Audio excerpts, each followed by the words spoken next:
You are now listening to Wolf Sports Network at the University of West Georgia in Carrollton, now on Odyssey Station.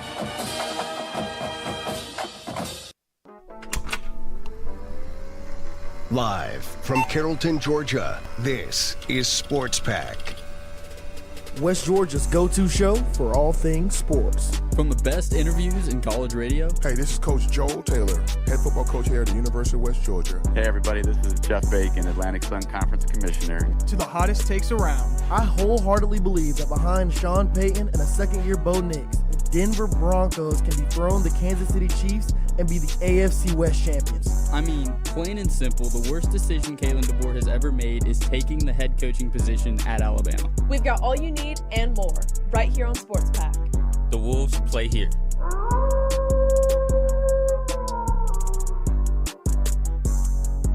What is up, everybody, and welcome to another fantastic Monday edition of Sports Pack. I am your host, Richard Reed, joined today by my dog, John Howley, who's killing it on the board as per usual. Keyshawn Ward, who has flipped seats with Cadence Creven, who is back on Sports Pack. And his brother that you see in the back corner is Ryan. He is one of our wits this semester. And if you were around for our special edition Tuesday show for College Radio Day, you'll be a little familiar with Ryan already because he made his Sports Pack and Wolf Sports Network debut this past Tuesday covering some MLB for us. Now, as always, we have a jam-packed show for you. We'll get into some more MLB like I just mentioned Ryan came on and talked about last Tuesday. We got some college football. We got NFL. We got some news from the NBA as LeBron James has announced he's going to make a very big announcement very, very soon. So we'll talk about that throughout the show as well. We got a whole lot to get to and never enough time to get to it all. But before we get started, I want to remind you all that every Wednesday is Fried Chicken Wednesday at West Commons Dining Hall. Faculty and staff can now get their own meal plans by visiting westga.edu/dinewest. That is westga.edu/dinewest. Follow Dine West on Instagram at UWG_Dine_West for other special events and updates. Binge drinking is consuming 5 or more drinks on one occasion for males and 4 or more for females. However, some college students drink at least twice that amount. That is why Wolf Sports Network and Wolf Radio's Drink Responsibly campaign reminds all our Wolves to stay safe when out drinking, to never drink under the age of 21, and to always have a designated driver. And also, doesn't hurt to throw in some good food while you're at it. Drink responsibly. Now, John, how about the Wolves? As Widener rolls to the right, he's got some time. Everybody's down at the end zone. He heaves it, and it is caught for a touchdown. We are one. Go Wolves. Our West Georgia football season started off incredible with a fiery 5-0 start. Dominant wins mixed with great games and last-second field goal wins. It's been an outstanding season. And this past weekend's game was a great game as well. Yes. We may not have come out on top, but it was still a great game as we lost to the Austin Peay Governors 44-30 for a number of different reasons. I want to start off with a little bit of a soundbite from Coach Taylor explaining one of those big reasons for this loss this weekend. Yeah, of course, we didn't play well enough on defense. Too many explosive plays in the pass game. At the end of the day, they did a good job of making some plays with some balls. We did a terrible job of playing some good technique. But they did a good job. My hat's off to them. But we just can't give up explosive plays. That's the name of the game. That's what the offense is trying to do, and the defense is trying to stop them. But we gave up about 7 explosive plays. If you talk about 20 plus more yards, for whatever reason that was, we gave it up, and we got to find ways to fix that, which we will this week. But that was the telltale of the game, in my opinion, was the explosive plays in the pass game. Now those explosive plays that Coach Taylor just alluded to ended up going towards 470 total yards of offense from the Austin Peay Governors. But at one point, this was still a game. Like I said, we only lost 44-30. It was tied up at 30 at one point. But going into that fourth quarter, things just got away from us as Austin Peay would go on to score 14 points unanswered. Now, there are a lot of different ways to go with this game, whether it is defense or our offensive struggles or injuries on the offensive side of the ball. So, Cadence, I'm just going to open it up to you. What was the big factor in this game that led to us getting our first loss of the season in your eyes? I think in the beginning we started out well. I believed I was keeping up with the score this weekend, and I was just really hoping that we would pull through with a win against Austin Peay. I mean, they're a good team. I expected a good fight. but I just feel like fourth quarter we just lost steam. I feel like we were getting sloppy offensively and defensively, and you could just tell based on them it being 44-30. Yep. Yeah. And just them being able to score so many more points, 14 more points the fourth quarter when we were holding them 30-30, and then all of a sudden we get sloppy in the fourth quarter because our defense isn't stepping up, and it's just play after play is working, and you could just tell. Yeah, I mean, it was a really close game throughout. Like I said, we ended off the third quarter tied at 30. They pulled away in the fourth when everything seemed to kind of all go wrong at once, including an injury at the quarterback position with our starting quarterback, Davin Widener. John, do you have an update for us on Davin's condition? Yeah, from an inside source, Davin is basically a risk-reward scenario. He could have played the rest of the game, but his throwing arm was very much hurt, and it was if you play him the rest of the game, you could lose him for the rest of the season. Or you give our backup the shot just to try to finish out the game, which it didn't work out in our favor. He threw a pick six. Yep. That's where they really took over. I mean, the first half of this game was amazing for us. We were moving the ball downfield. We were doing trick plays. You had wide receiver Davin catching touchdown. You know, we had things going. But when you have that risk of you can lose your quarterback for the season, or you can lose him for the rest of this game, and you realize he can get better and you can move on, it's something you truly have to consider. And it's just hard to see that. To see that injury happen because this team has been doing really well, and it really shows how well Davin is with this, and then that our receivers are stepping up. And, you know, we've kind of discredited him for what he's doing, but it shows how much this offense really goes around Davin for what he needs to do. Now, in his press conference earlier today, Coach Shaler said that Davin is doing okay, but he didn't 100% say if Davin was going to be good to go this weekend. He said he's good right now, fell on the shoulder, got landed on the shoulder wrong, and we're just kind of going to see what happens. They said that Colton Fitzgerald is ready to play if necessary. So he didn't give us an exact answer on if Davin will be back, but he did say Davin is doing better and working to get better every single day. Now, Keyshawn, I want to throw it to you for this last little portion of while we talk about this football team. What things do you feel need to be corrected in order for us to shake things off and go and beat a very talented Abilene Christian team this upcoming Saturday? Honestly, it just has to fall on defense. Like you said, allowing 470 total yards, giving up 44 points. Huge shout out to their quarterback, Chris Parsons. Man. 350 yards, 3 passing touchdowns with 2 on the ground. So, I mean, if you plan on trying to stay ranked, I mean, granted, this is a good Austin Peay team. This has been a great team for a while. But 5-0, you're ranked. You know, you got to fix those up if you plan on making a push later on in the season. Hold yourself to that standard, that higher standard. Right. Right, and there's going to be a lot of things to fix. There were problems on all three phases. It was a really good game overall. Both teams had turnovers. We had a very costly special teams turnover that kind of shifted the momentum of the game midway when it looked like we were going to start to pull away. Austin Peay's quarterback had a monster game. But like y'all said, we got to fix up a lot of things. Get healthy at the quarterback position, tighten up some things on defense because this upcoming weekend it gets no easier. Yeah. Abilene Christian is the 19th ranked team in the FCS ranks. There are a couple spots right above us. We're currently sitting at 21. This is a big time game. We're going to need everybody out there to support our Wolves. Our Wolves, they go out there and try to get to 6-1 and shake off this rough conference loss because now, like I said, we're in the conference portion of the schedule. We cannot afford to just start losing a bunch of games. Start off great, but now, I mean, all those first 6 games, they're irrelevant. We got to focus on going 1-0 each and every single week, starting with this weekend's game against Abilene Christian. Now, I want to pivot to our volleyball team, who had a pretty good weekend let me not say pretty good weekend, who had a lot of games this past weekend. They played on Friday against Florida Gulf Coast on the road, losing 3-0. And then against Stetson this past Sunday in DeLand, Florida, also losing 3-0. Now, Cadence, losing both of your matches in a weekend is already kind of rough, but that is 5 straight losses for our volleyball team. What are some things that you're noticing that are consistently leading to these outcomes? Once again, I just feel like consistently we just haven't been able to find our rhythm like with as a team, especially since moving to the D1 jump, especially last year and this year. You can just tell that we are just not up to the speed that some of these teams are, and you can tell because based on our scoring, based on our hitting, our errors, our servings, our sets, all of them, it's just like we're not consistently pulling through. And yes, we have like some like outstanding, like I know one of the freshmen has been doing consistently well.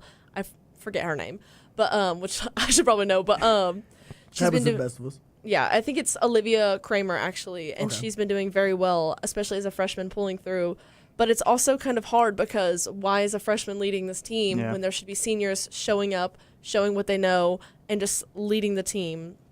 So it's kind of just like we're still figuring everything out. And I just think we just give us a little bit more time, and I feel like we'll be able to finally start to pull through offensively and especially defensively. It is somewhat encouraging, though, seeing that you have a freshman that is the stat leader in a lot of major statistics for this team, because it's kind of showing that looking forward to the future, this might be somebody that tends to step up and becomes that focal point of this team going forward, leading the future girls, whether it be freshmen or transfers on this team, as we move further and further into our transition to Division I.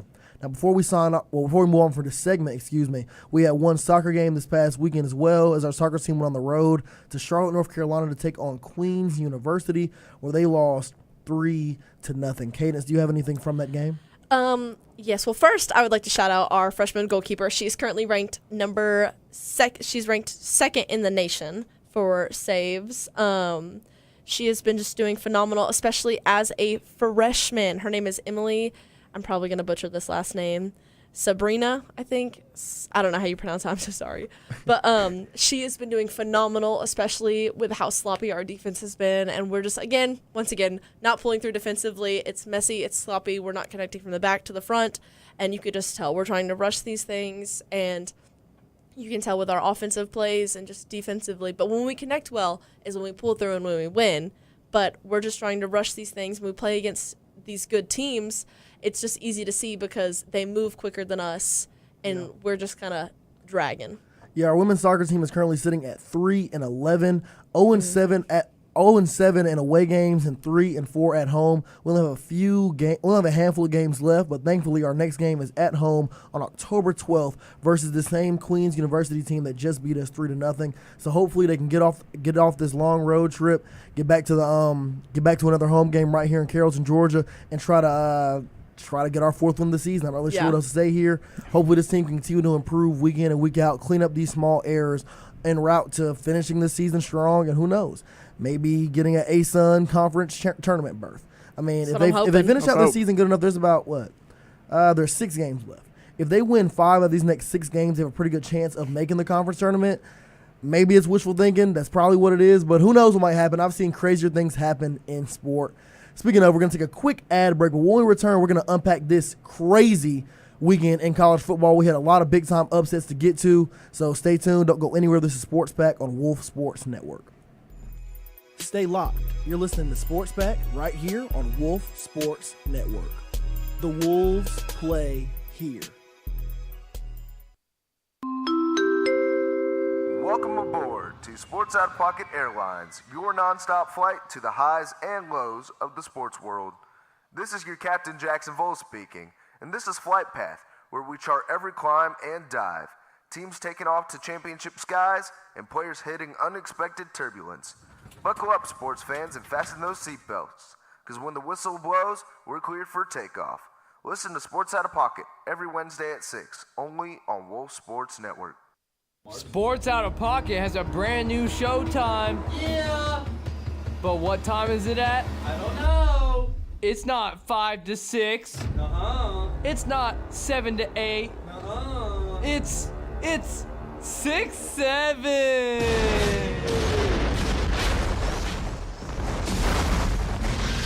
Wolf Sports Network.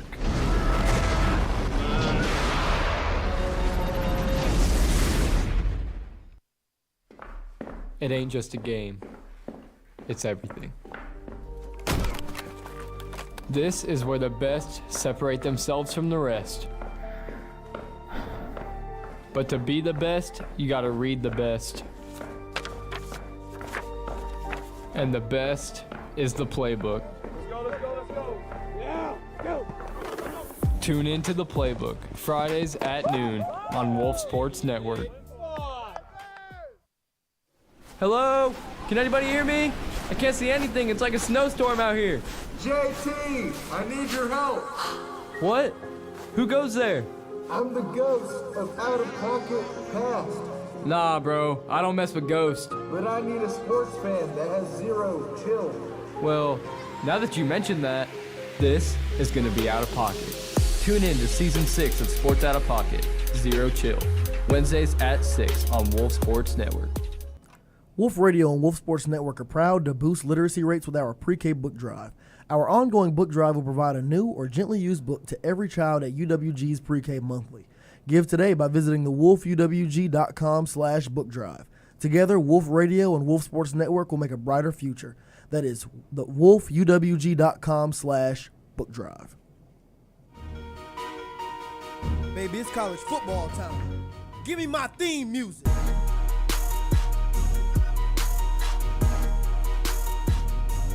Before we get going, I want to welcome in my dog, Aaron Walker, who will be with us for the next gap of the show, subbing in for Cadence. It was a wild weekend in college football this weekend. 2 top 10 teams were knocked out. And not just knocked out of the top 10, but knocked out of the top 25 entirely. I want to start with the Penn State Nittany Lions, who just lost last week against Oregon in a barn burner in overtime. Extremely entertaining game. Penn State wide out. The environment was incredible, but Oregon went into Happy Valley and took down the Nittany Lions. Well, this week seemed like a get-right week for Penn State, going on the road to Los Angeles to take on the UCLA Bruins, who were at that point sitting at 0-4 with losses to Utah, UNLV, New Mexico, and Northwestern. Majority of the talk around UCLA was, there might not be a winnable game on their schedule because they already lost to what was supposed to be their layup games in UNLV and New Mexico. Shoot, even Northwestern was supposed to be a game that pretty much anybody in the country could win. Yeah. But not UCLA. They lost all 4 of them. So now you have an angry 7th-ranked team in Penn State coming into town. You're thinking they're going to get curb stomped, right? Yeah, you would think so, right? Well, in the words of Lee Corso, not so fast, my friend. UCLA went on to beat the Penn State Nittany Lions 42-37 after an incredible game from their quarterback, Nico Iamaleava, who threw for 166 passing yards and 2 touchdowns, and then ran for 128 rushing yards and 3 touchdowns on the ground. Keyshawn, I want to start with you. What happened to Penn State? I don't know, man. I mean, nobody expected this to happen. You got an 0-4 UCLA Bruins team who hasn't led a game all season. Yeah, that's true. Yeah, they're dealing with coaching changes. So, I mean, this is their first win against a top 10 opponent in 15 years. Dating all the way back to 2010. So, I mean, nobody expected this to happen. I don't really know what happened here. I mean, Drew Aller, coming into the season, he was looking like a surefire top 5 pick, QB1 in the draft. Lately, he's not been living up to the expectations. Hasn't even been looking draftable so far. The Bruins, they played loose this game, took risk early. What happened with Penn State is they didn't play with a lot of urgency. They were too predictable. Couldn't hold nothing in a fourth-quarter crunch time. Their rushing attack was limited. So, I mean, everything kind of just went wrong for Penn State here. You never expected UCLA to have a game like this, especially Nico, with the way he's been performing lately. And he comes and rush for 120-plus rushing yards on the ground. Like, what are you feeling like, bro? What are you feeling like? Prime Cam Newton? Yeah, like, this is something nobody could have ever expected. Not a 0-4 UCLA team. John? Well, there's one thing I know is that UCLA's interim coach and James Franklin have the same amount as AP Top 25 Big Ten wins. 1. It's hilarious. And I feel like that is the stat of the game right there. Yes. Tim Skipper, UCLA's interim head coach, was not expected to win a single game throughout the rest of the season because of how much crazier their Big Ten schedule gets. But now, not only did he knock off one of the best teams in the country, he has the same amount of teams against top 10 teams as James Franklin. 1 win. So, Aaron, what does this mean from James Franklin? Because historically he's not been able to win the big game, but he's been able to keep his job secure because he's taking care of all the other teams out front of him. He beats all the teams he's favored against, but always loses to the teams that are that they're underdogs to. So what does this mean for James Franklin? Yeah, as the Penn State's athletic department, you have to make an assessment on who you're choosing to pay here. I mean, outside of when Saquon Barkley and Trace McSorley are on the field, what exactly has he done? And, you know, it's getting to that point to have that sort of conversation. This is a team that was returning top 5 production in the country. Mm-hmm. And, you know, like you just said, UCLA was projected to lose every game of the season. They were the worst team in Power 4 football. You have to sit back and say, is this someone who can really lead our team back to glory? You know, the old days of Joe Paterno and winning national titles there. You have to sit back and assess with the resources that he's been given and the level and expectation that they're expected to compete with a Michigan and Ohio State, you know, in this reloaded Big Ten, this new look Big Ten conference. You have to make an assessment and, you know, see if this is someone who can really bring, you know, a national title to this organization. Yeah, and then their road does not get much easier because they've already lost to Oregon and UCLA, two Big Ten teams, so they're already struggling in the race. But they still have to go on the road to Columbus to take on Ohio State. And they have to take on a very talented Indiana team who just boat raced Illinois a couple weeks ago and have a massive game against Oregon coming up this weekend. So the road gets no easier.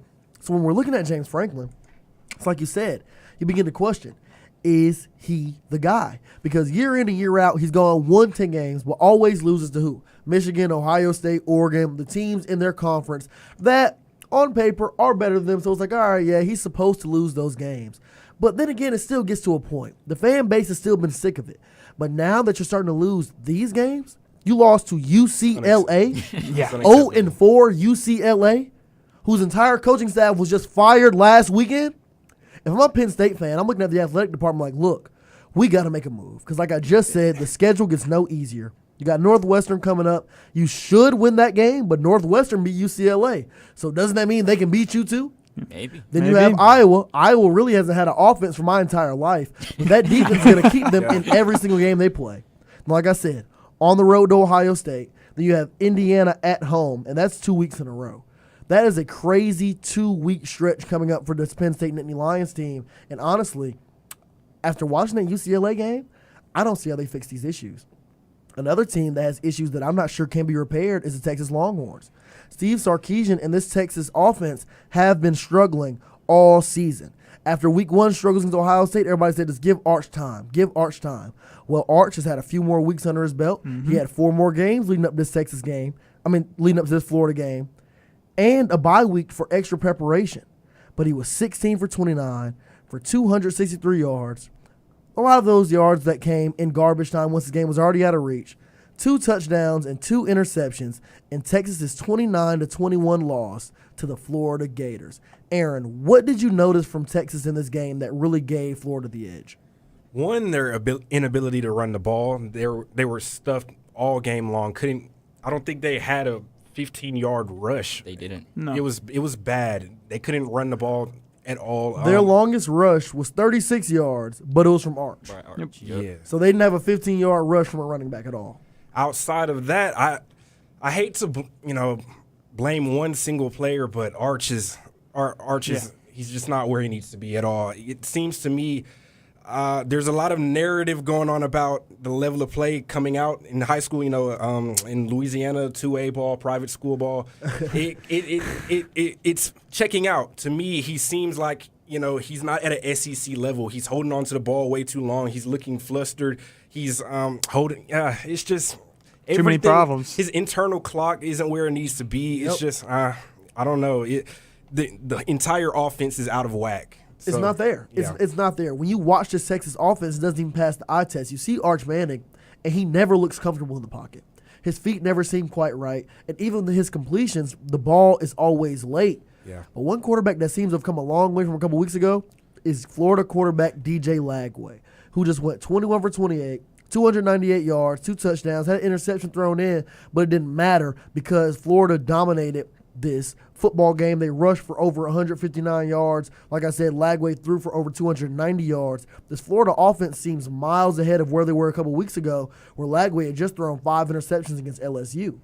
John, what do you think of this Florida team, man? I think they're finally picking up the pieces. Obviously, this was one of the teams coming into this year that you say these guys are going to be good. They really picked up their pieces towards the end of the year, and now you saw the way they start. You saw the way they're playing against LSU, and then you see what they do against Texas, and you're like, well, dang, they really decide. They realize we got to fix these things. We got to establish our identity, which what I'll say about Texas, they don't have an identity. And then to just also see that your rushing game, you have a dominant receiver you want to throw to, really helps show pieces for that. And it saves Billy Napier one more week from being fired. Yeah. Now, I'm going to look at this Texas team the same way we just looked at Penn State. Their road really doesn't get much easier because the SEC is not an easy conference to play in. Next week, they have the Red River rivalry, Red River shootout, whatever you want to call it, against Oklahoma Sooners. Now, they're still without John Mateer, but their backup quarterback Hawkins got a lot of experience last year. He's going to be ready for this game against Texas, especially after seeing them lose to Florida. Everyone knows this team is vulnerable. Then they go to Kentucky, who's one of the worst teams in the SEC, so they should be able to get by the Wildcats there. But then they have on the road in Starksville against Mississippi State, one of the most underrated teams in the league. Then they play Vandy, then Georgia. Arkansas is down, but they end off the season playing against Texas A&M. There is nothing easy about the remainder of this schedule for the Texas Longhorns. So if I'm a Texas fan, I'm extremely concerned. Before we move on from this game, Keyshawn, is Sark's job at risk here? Honestly, no.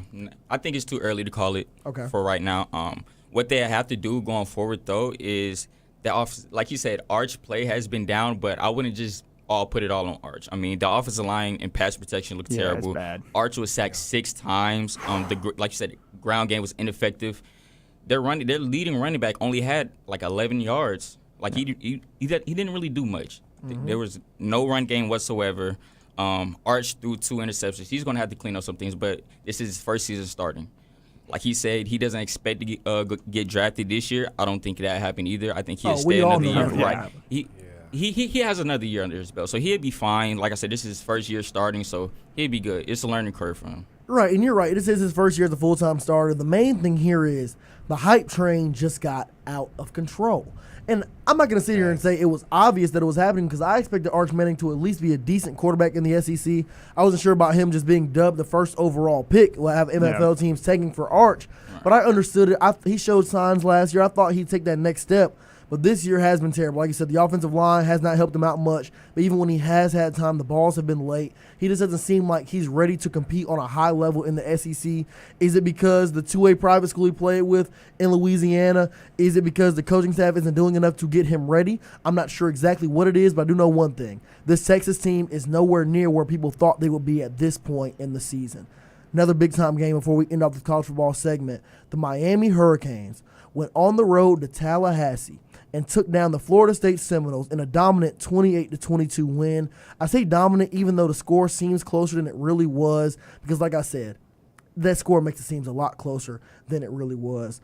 John, what set Miami apart in this game? I mean, I think they just dominated in the whole first half and third quarter. I mean, FSU really turned it on towards the end, but they came out and they just played their game. They played their brand of ball, and they realized, like, hey, we can be the best team in the country here, and it's argued that they are. And really, I think Carson Beck is looking complete. I mean, 20 for 27, 4 touchdowns, and he was just having fun out there. And then you get the rest of the pieces. They really took the time this year to build a team. This is the one they're saying that they could win it this year. Which do I agree with that? I don't know, but I think they really played their brand of football out there. This Miami team is legit. Carson Beck is showing everybody that he was not the problem at Georgia last year. He's an elite talent at quarterback and will 9 times out of 10 be a first-round pick in this upcoming draft cycle, just like how he was projected to be in this past draft cycle. When you look at the Miami Hurricanes team as a whole, the run game has been up and down. That defense is for real. This receiving core is incredible. I already talked about Carson Beck.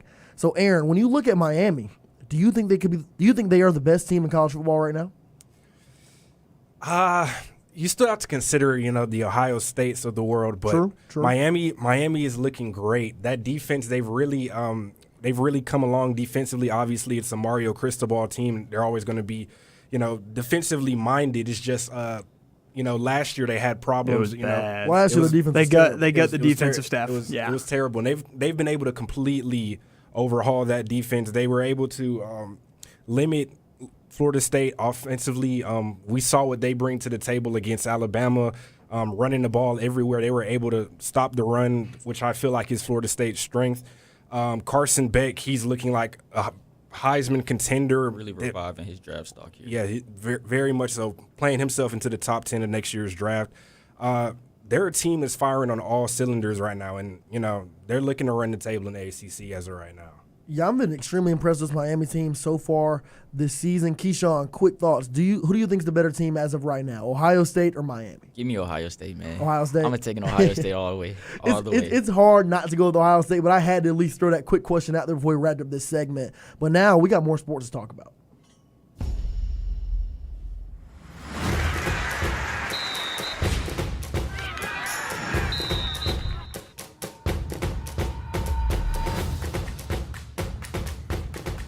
LeBron James took to Instagram earlier today and posted a very cryptic message. The caption saying, "The decision of all decisions." That scares me. October 7th, 12 p.m. Eastern Time. He's sitting on a basketball court and says, "This is the decision part 2. I feel like it's very obvious what this means, but I still want to ask y'all, What is this decision gonna be? It's time, I'm bro. hoping it's anything but retirement. Please, LeBron. We about to get a little TikTok thing that says "Dear Basketball," and he's just he's done. Yep. I think LeBron James is about to go out here tomorrow afternoon, and announce that this will be his last NBA season. Farewell tour. I hope not. Yeah. It's got to be it. It has to be. It's got to be it. He already said that he's not waiting on his youngest son, Bryce James, who's a freshman at Arizona. Yeah. He's already said he's not waiting on Bryce. He said he's gonna let Bryce do his journey on his own. He's not waiting on Bryce. He started golfing this offseason.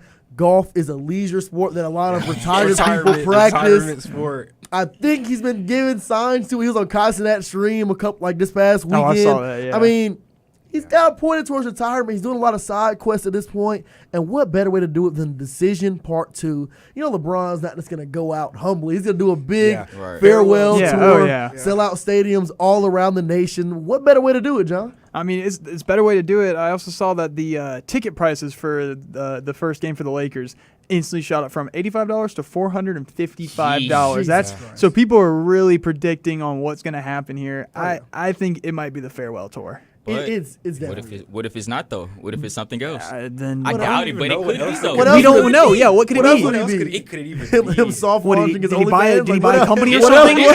What else would it be? I don't know, man. This could be some type of. I don't know. This could be for the PR. I don't know. It could be something. I'm hoping it's anything but retirement, though. Please. I can tell you're a LeBron guy. Yeah. I can tell. I'm trying to convince myself right now. That's all. You're coping with yourself. I'm coping. That's all I'm doing. You got a few more hours to sit back and cope because he is making whatever the decision is tomorrow at 12 p.m. And I can guarantee you, the entire sports world, love or hate LeBron, will be tuned in, dialed in up to their TVs, Instagram Live, however he decides to do it. Everyone will be watching, like how the whole sports world was watching The Decision Part 1. It's going to be incredible no matter what it is. Now, I do want to do a quick run-through of what else is going on in sports right now. We have 2 playoff baseball games going on right now. Well, 1 going on right now. The Dodgers and the Phillies. It is currently – what inning is it, John? It is currently top of the second, 0-0 as of right now. And then later on tonight, we have the Chicago Cubs looking to get back right against the Milwaukee Brewers. Yeah. Go ahead. Oh no, it was just a rough first game for the Cubs. They got waxed 9-3, and they really need to get they really been kind of circling this because Cubs don't like the Brewers at all, and this is something that they're looking for. They're trying to make their late push, but it's been questionable right now. So you really, really want the Cubs to show their product tonight and get back because it's gonna be it's either win or you're done. Simple as that. I mean, not for the series, but overall. Yep, and then later this week will be Game 3 of the WNBA Finals with the Las Vegas Aces versus the Phoenix Mercury. The Aces are currently up 2 games to none, winning Game 1 89-86 and winning Game 2 91-78. So tune into ESPN this Wednesday at 8 p.m. to see if the Phoenix Mercury can steal a game real quick to make it a 2-1 series. Now we're going to take a quick ad break, but when we return, we're going to dive into this past NFL weekend and make our Monday Night Football picks. You don't want to miss it. This is Sports Pack on Wolf Sports Network. You are listening to Sports Pack Mondays and Thursdays from 6 to 7. Man, this beat brings back memories. Anyways, let me tell you all about this show on Wolf Sports Network. Get with the playbook. Get with the playbook. Get with the playbook. It's the playbook. Hear us talk about all college basketball, football, and baseball. Fridays at noon. The Playbook, only on Wolf Sports Network. Ladies and gentlemen, we are live at Playbook Training Camp. Now we throw it down to Joey, who's interviewing head coach Brandon Dyer. Thanks, JT. I'm here with head coach Brandon Dyer. And Brandon, there have been many reports about starting punter Jackson Voss saying that he peaked in high school. Now, what are your thoughts on how he will perform this semester with the playbook? Well, Joey, I have full confidence that Jackson Voss will be a breakout star for the playbook this season. And you'll find out Fridays at noon only on Wolf Sports Network. Step right up, folks. It's season 2 of the Playbook, where we're talking everything college basketball and baseball and... Wait, Jackson. Dude, it's fall. And just like a playbook, I think we need to call an audible. Ready, We are talking strictly college football all semester on Season 2 of the Playbook, Fridays at noon, only on Wolf Sports Network. It's time for Season 2 of the Playbook, and we're talking all things college football, putting together a better sophomore season than Tim Tebow in 2007. To the listeners and everybody at Wolf Nation, I promise you one thing. You will never see an on-air personality work as hard as I will for Season 2 of the Playbook, and we will make this show better than any college football radio show will ever be for Season 2 of the Playbook. Listen as we fulfill this promise, live, every Friday at noon.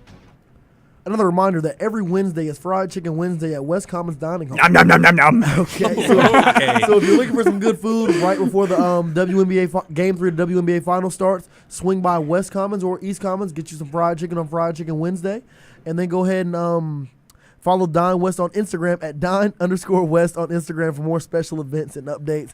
John, you doing that Cookie Monster num num num? I'm sorry, I wanted to. It threw me off completely. Yeah. Did you know that college students who binge drink alcohol at least 3 times per week were roughly 6 times more likely to perform poorly on a test or project as a result of drinking? That is why Wolf Sports Network and Wolf Radio's Drink Responsibly campaign is always here to remind students that drinking should be done responsibly and in an environment that discourages overindulging. Faculty will not take hangovers as excuses. In the NFL, only one thing matters: chasing a dynasty. This past weekend in the NFL was very interesting, to say the least. I want to start off with what was probably the game of the afternoon, with the Tampa Bay Buccaneers going into Seattle and taking down the Seattle Seahawks 38-35 in an outright shootout between Baker Mayfield and Sam Darnold. Baker Mayfield was 29 for 33 with 379 passing yards and 2 interceptions. And Sam Darnold on the other side of the ball, 28 for 34, 341 passing yards, 4 touchdowns, but a very costly interception at the end of the game that went on to lose it for the Seattle Seahawks. Now, Riley, welcome onto the show. Absolutely. You're a friend of the show, as everybody knows. It's a regular watching. What set Tampa Bay apart in this game versus the Seahawks? It's hard because it was so close throughout. And I think a big note to include here is that Seattle was missing arguably their best defensive player, Devin Witherspoon, here. Very true. Tampa Bay offense is just explosive. It's that good. Like, I think really the only thing that set these two teams apart is the difference between Baker Mayfield and Sam Darnold. Baker Mayfield, he is clutch. He can play in the big moments every single time and deliver, whereas we saw it at the end of last year when the game started to matter. With that game against Detroit and in the playoffs, Sam Darnold, he's not there yet. He can't win in those big moments, in those big games where it really matters. And so I think how these two quarterbacks performed under pressure was the thing that decided the game because of that interception at the end. And I think that goes to show that the Buccaneers playing in so many close games so far this season has really benefited their team as a whole. Every single win this season has been on a walk-off fashion. Walk-off field goal, walk-off touchdown. Every single win is one possession win that results in them winning the game on their last possession of the game. They have been incredible operating in the clutch, and like you said, Baker Mayfield has this clutch gene. Sometimes people get lucky, execute a few game-winning drives throughout the season, but it just goes to show this is what Baker Mayfield and the Tampa Bay Buccaneers do. So, John, this Buccaneers team that we're raving about is in the NFC South. Yeah. After watching this big-time win against Seattle, how do you think the Falcons stack up against this very talented Buccaneers team that's still without Mike Evans? I mean, yeah. And Bucky Irving. I'm about to say, they're missing some pieces, but they're able to perfect their offense, and that's a huge threat because at this point, it's no matter what they play, they're going to play their brand of football. They're going to play a good game. So a threat to us, of course, we had that close game with them, and, we could have won that game, right, against Tampa Bay. But they are really figuring things out over there on the offensive side of the ball. When you get the offense firing, I mean, it takes you miles ahead, especially when it's this early on in the season, because you keep going for the rest of the season, and then you have Bucky Irving come back, then you have Mike Evans come back, Chris Godwin gets plugged in, Emeka Egbuka keeps doing the things he's doing. This makes it a very top 5 offense in the league. Simple as that. I think it's just as simple as that, because like you said, the healthier they get, the better they're going to get. But shout out Emeka Egbuka. He had 7 catches for 163 yards and a touchdown long catch of 57 yards to really break the game open for Tampa Bay. Well, the game was already broken open. Yeah. But it was just an incredible performance. Like you said, you have Mike Evans coming back, who's a perennial 1,000-yard receiver, future Hall of Famer. Absolutely. Bucky Irving, one of the more talented running backs in the NFL. This Buccaneers team is going to have a top 5 offense at the end of the year, and they're also proving to everyone that they are a bona fide Super Bowl contender. Their ability to score with just about anybody in the league and win these close games really sets them apart. Now, another team that kind of put the nation on notice yesterday as well, the New England Patriots in Sunday Night Football, beating the then 4-0 Buffalo Bills 23-20 in Buffalo. Keyshawn, are the Patriots back? They might be back, man. I mean, the way Drake May performed yesterday against a team like the Bills, giving them their first loss of the season, he might be back, honestly. I mean, he was very efficient, really took care of the ball. He was 22 for 30. Their run game was a little iffy, but, I mean, it didn't matter. Drake May was on board, so, I mean, who cares? Drake May had aura, simple as right, that. Who cares? And then you have, the big headline. Stephon Diggs returning back to Buffalo, performed against his old team. Really popped it, honestly. Really popped it. He had his best game of the year so far. Honestly, really had his best game. For the Bills, I think you look at this as a tune-up, right? You dissect this game, look at the mistakes you had, you fix it going into the next week, right? Patriots, they might be legit. They might, maybe. We'll see. Maybe. Is it a fluke? Maybe. We'll see next week. Who do the Patriots play next week? Let me pull it up. I Patriots play I don't think we're going to see it next week. They go on the road to take on the New Orleans Saints next week, who just got their first win of the season. That's going to be good. First win in the Spencer Rattler era. Then they play the Tennessee Titans and the Cleveland Browns. Then they have a home game against the Atlanta Falcons. So, I mean, their Patriots schedule is pretty favorable. Yeah. And after watching how their defense has performed not only against this Bills team, but throughout the entire season, I think this Patriots team might be for real, Riley. I kind of disagree. I don't want to jump to conclusions off this one game because, divisional games are always weird. I mean, we just saw the Falcons get completely shut out by the Panthers a couple weeks back. Division games are always weirder because the teams know each other so much better. And especially for this specific matchup, it's like there's way more film of Sean McDermott's defense. There's way more film of Josh Allen than there is of Drake May and what Mike Vrabel's doing. So I think that could be part of it. So I'm not ready to crown the Pats just yet, but I think this is a really great morale booster that can push them to be legit now. Right. But for right now, I don't want to overreact just yet. I'm saying they're not back just yet. And you do make a very great point there. Division games do mean more. We see it week in and week out in the NFL. So I do like the fact that you said that, kind of calm down on the Patriots hype, but it's hard not to when you see how dominant this franchise has been, was in the very recent past. And then when you look at a guy like Drake May, though, 22 for 30, 273 yards, no touchdowns, but played a very clean game, was sacked 4 times, but still pushed through, persevered, and led this New England Patriots team to victory. Shout out Stephon Diggs, like Keyshawn just said, 10 catches for 146 against his former team. Huge game. But can we at least say this, Riley, that the Patriots have found their quarterback of the future? Absolutely. Okay. I believed in Drake May when he got drafted. He was younger than the other quarterbacks. He was a little more developmental, but he's been great so far, and I think he's definitely their quarterback. Now, John, the Washington Commanders went on the road to take on the L.A. Chargers this past weekend. What a lot of us thought was going to be a very close game, but they really just dominated the second half after being knotted up at 10 at the end of the first, going on to win 27-10. What really set Washington apart in this ballgame? I think one of the things that really set it apart was their running game and their receiving game. Because running game, Bill Krosky-Merritt, he finally had his breakout game. He had 111 yards, 14 carries, 2 touchdowns. So he really finally got that game to expose himself out there to say, hey, I'm here. I know we had our injuries with Eckler, but I'm here to be RB1.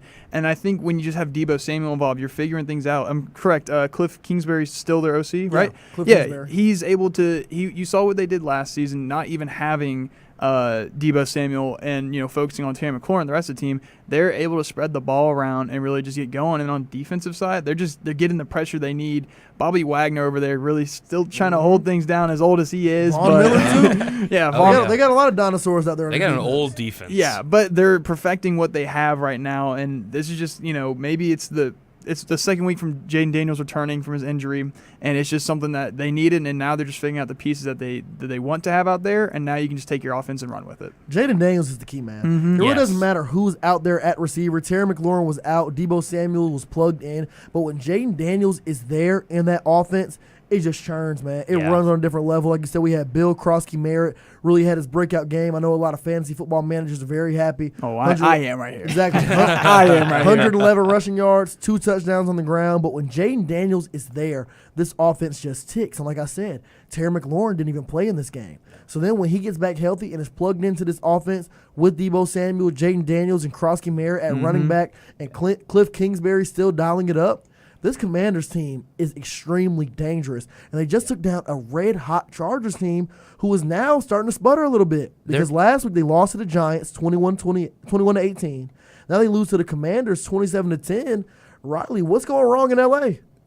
It's just unfortunate for the Chargers. They started the year out very strongly, and I don't even think they're like cooling off for any particular reason. But you lost Rashawn Slater at the top of the year, even before the season started. That's tough. And then you lose Joe Alt, and now we're seeing that happen because you have 2 great tackles, and you spent a lot of money to have those 2 great tackles. Well, Joe Alt's on a rookie contract, but Rashawn Slater. And trust me, he's still a very good offensive tackle. So, probably one of the better offensive tackle duos in the entire league, and they're both gone. And then in this game, the Commanders get to Justin Herbert 5 times, 5 sacks as a team. Like, the offensive line is really, it's not performing super well, but, like, can we blame them? They're missing their 2 best players. And so I think this is what's going to happen. Like, the Chargers are just going to cool off a little bit, unfortunately, due to these injuries. I still think they're a great team. Justin Herbert has been a little more turnover prone as of late. But, again, I think part of that is because of the pressure he's receiving because of the offensive line injuries. And like you said, it's really unfortunate to see it because they started off so hot. Massive win against the Chiefs week 1. Beat their division rivals, the Raiders. Beat the Denver Broncos. They started out with 3 wins in the AFC West. And then just to see them tail off in this way, it's very disappointing from a team that through the first 3 weeks we're looking at as a bona fide Super Bowl contender. Yeah. But, Keyshawn, I want to talk about a team that we looked at as a preseason Super Bowl contender and said, this is it. This has to be their year. The Baltimore Ravens have just fallen to 1-4 after an embarrassing 44-10 loss to the Houston Texans. Now, I understand Lamar Jackson didn't play. Cooper Rush was in. But this team was still not impressive whatsoever. No. Derrick Henry only had 33 yards rushing. The defense was decimated by C.J. Stroud, who went on to throw for 4 touchdowns. Is this season still salvageable for the Baltimore Ravens? Honestly, it's not looking good for the Ravens. Like you said, you mentioned Lamar Jackson, but even when Lamar Jackson was here, they were still pretty bad. I mean, that defense is terrible. They're 31st in the overall defense. They've given up over 400 yards per game and 35 points per game given up. The first 3, they allowed 16. That's cool, but then you go on. Recently, you gave up 41 against the Bills. Then you give up 38 against the Lions, 37 against the Chiefs, and now 44 against the Texans. It's like, what are we doing? Yeah. What are we, what are we doing? Is it even the offense? Like, I mean, Lamar, he could play a part in it, but I mean, you still have to control the defense. Lamar can't play defense. No. So what are we doing on the defensive side? You can't let C.J. Stroud go for 44 points. Can't allow him to throw 4 touchdowns. I mean, he looked like the C.J. Stroud we all knew from his rookie season. I mean, this is a Stroud we wanted to see. This is the Texans that everybody knows and loves. So I mean, for the Ravens, it's just they have to get that defense back together. I don't know if it's the secondary, if it's the D-line play or what, but I mean, Lamar Jackson, he needs to get back in that locker room. He needs to get back in everyone's face because he's clearly their leader, right? Oh yeah. So without him being on the field, they didn't even look confident going into this game. Right. It didn't even look like they wanted to go out there and play that game without Lamar Jackson being on the field. Yeah, exactly. And then you got Cooper Rush. He throws. He threw 3 interceptions. 3 interceptions and then a goose egg in a touchdown category. I mean, like, what are we doing? I don't know. I mean, I don't know if Lamar can save. Hopefully he can save it, but I mean, you're 1-4 right now.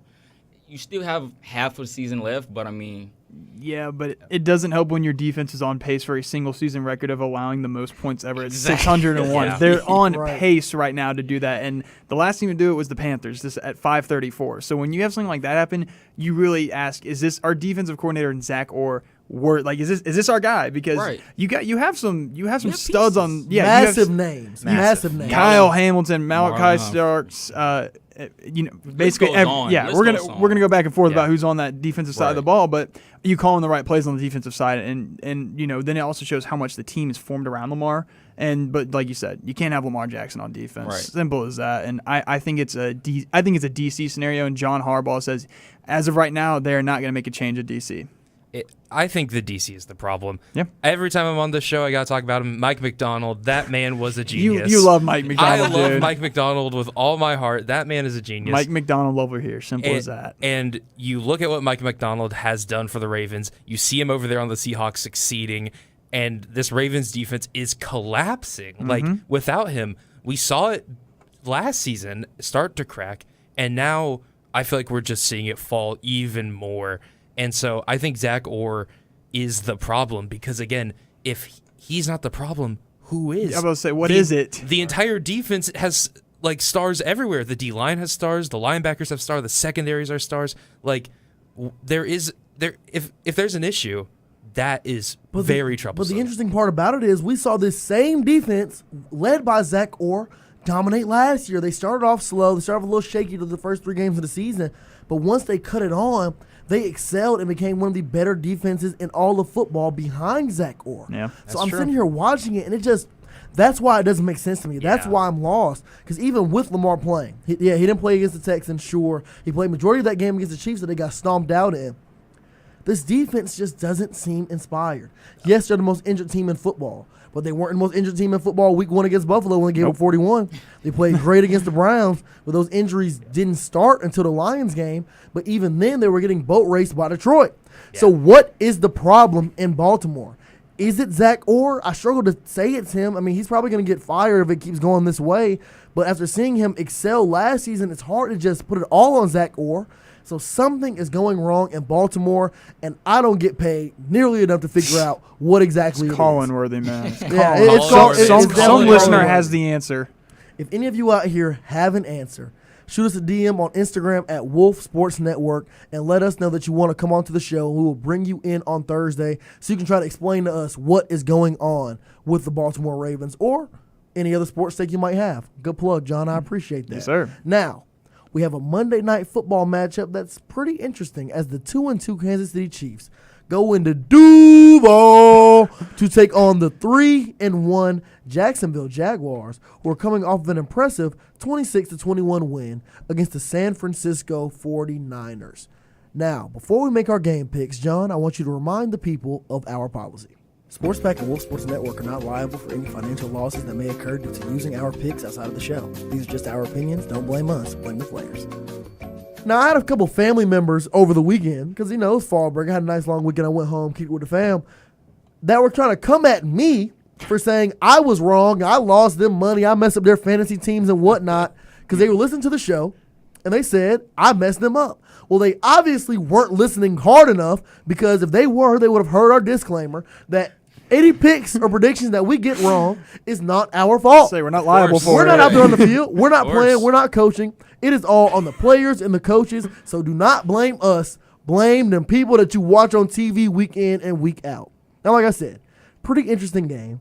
2-2 Chiefs going on the road to take on the 3-1 Jags. John, I want to start with you. Mm-hmm. Who you going with and why? I mean, it's kind of interesting to see how both these teams have started out this year. You got the Jags at 3-1 and Kansas City at 2-2, and you're kind of looking here like you wouldn't expect this. But I think for me tonight, as much as I need the Jaguars to fire on all cylinders fantasy-wise, I think I'm going to stick with the Chiefs here. They've kind of started to pick things up. Mahomes, last game had a really solid game and made his way needed to get the jump start. You have Xavier Worthy back. He's questionable tonight, but I think he'll be good to go. So you get him involved, and I think you're just going to be able to go into Duval and win tonight. But I don't think it's going to be easy. But then again, like we've always talked about, Trevor Lawrence does not have touch, so we're just going to have to wait and see. But I got the Chiefs tonight.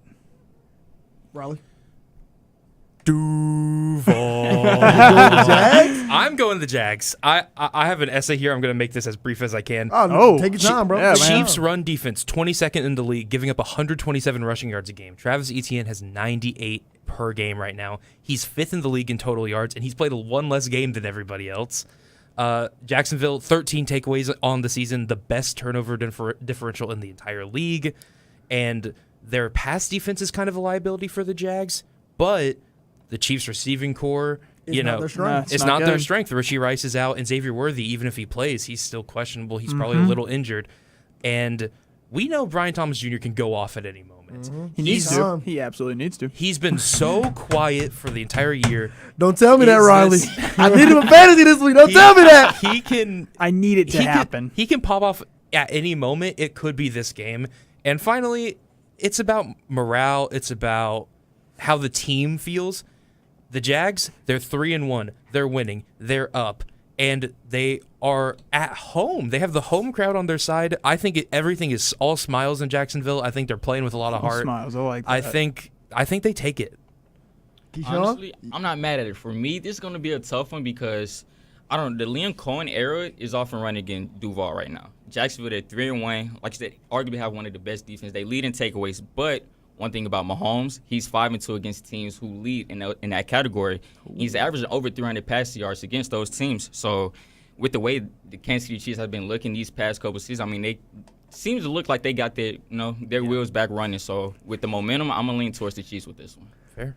Riley, I am not leaving you alone on that island. I'm also going with the Jacksonville Jaguars, my brother. Handshake right I've there. been very impressed with this team as of right. I mean, so far this season. Trevor Lawrence in the passing game have not clicked yet, but what better time to do it than right now? I expect to see that connection between Trevor Lawrence and Brian Thomas really get going this week. Not just because I need it in fantasy, but because this is the big stage Jacksonville's been waiting on to really show that Liam Cohen is getting started strong out there. The Liam Cohen era, is getting strong out there in Duval. The run game, like you said, is the key to this game for Jacksonville. They must establish the run with Travis Etienne to get Trevor Lawrence and Brian Thomas going. And when I look at Patrick Mahomes and this Chiefs team, I'm not fully sold. They had a very impressive win last week against Baltimore, but we already expressed our concerns with Baltimore. I think this is a big-time moment for the Jacksonville Jaguars to really assert their dominance here. The Chiefs are going on the road to a very hostile environment with a very hot team and an inspired fan base. I'm going with Jacksonville. Maybe I'm a fool. I used to pick against Tom Brady a lot when he was playing in the NFL. So maybe this is me doing the exact same thing. But I'm going with Jacksonville here. Please, Trevor Lawrence, Liam Cohen, do not make me look stupid on air. But it's okay. It will not be the us first look time. stupid on air. Yeah, both. But I mean, the logic is sound. Riley just gave a whole video essay on why the Jaguars are going to win this game. So if you need better reasoning than what I just gave, rewind back about a minute, 30 seconds, and listen to what Riley just said again because he sounded a lot better than You want to I know just my did. record with me picking against Patrick Mahomes? What's that? 2-10. Do not bet against Mahomes. No, yeah, I was It's about to hard. say it's Do not hard. bet against That Mahomes. was my I was so close to picking the Chiefs just because of Mahomes. I'm it was close 2-10, for man. me. I learned my lesson. And it's like, I've been telling myself I was going to pick Jacksonville all day, but going into this pick, I was like, man, but that's the Kansas City Chiefs. Right. But something about it, I do not see them going on the road to Duval to take down this Jaguars team. Something about this team that feels a little different. I don't view them the same way I view the Colts that also only have one loss from the AFC South, but I do think this Jacksonville team, every now and again, can kind of pop off and really prove some people wrong, just like how they did last week against the San Francisco 49ers. But only time will tell. That game kicks off at 8:15, and our show wraps at 7. So that is all the time we got. I want to thank all of our sponsors once again, Don West, our Drink Responsibly campaign, our book drive, and our merch store. If you don't know, we got a merch store, so go to wolfsportsnetwork.com, click the About button, and hit merch store to check out all the crazy things all the amazing things we have on the merch store. I don't know why I call them crazy. He's got some crazy ideas. Simple as that. I mean, if you've got some crazy ideas, DM us on Instagram at Wolf Sports Network, and we might just add whatever you want into that merch store. But like I said, that's all the time we got for Sports Pack. I'm signing off for Riley, Aaron, Cadence, Keyshawn, Ryan, and John. I'm your host, Richard Reed. We'll catch you right back here on Thursday. Same bat time, same bat channel. Have a blessed day, and go Wolves.